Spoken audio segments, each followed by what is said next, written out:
સુરતના Amroli Kosad આવાસમાં પત્નીનો mobile number માંગનાર યુવાનને ઠપકો આપતા થયેલા ઝઘડામાં ચપ્પુ વડે હુમલો કરતા બે યુવાન ઈજાગ્રસ્ત થયા હતા.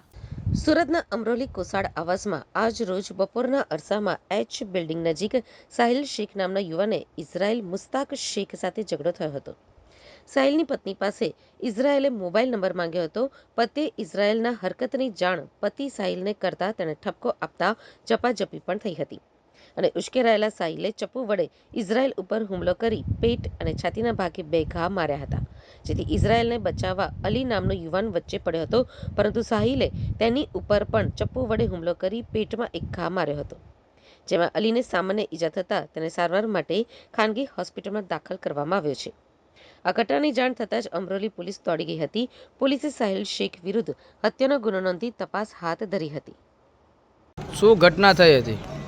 મારા હાળાને કંઈ H1ની ગેટ ઉપર બોલાવેલો, એ ઝઘડા થયેલો હતું. એમાં બે જણાનો વચ્ચે ઝઘડો થયેલો અને ત્રીજો આ મુસ્તરજીમ ઉર્ફે મુકો એ આવીને ચાકુ મારી દીધેલો છે. કઈ રીતે ઘટના બની છે? શા કારણે આ ઘટના બની? એ નાની બોલચાલમાં મારામારી થઈ હતી.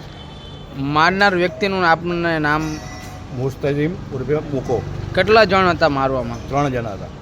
ફારૂક મલેક, સોહેલ મલેક, આ મુકો. મેન મુકાએ મારેલો છે.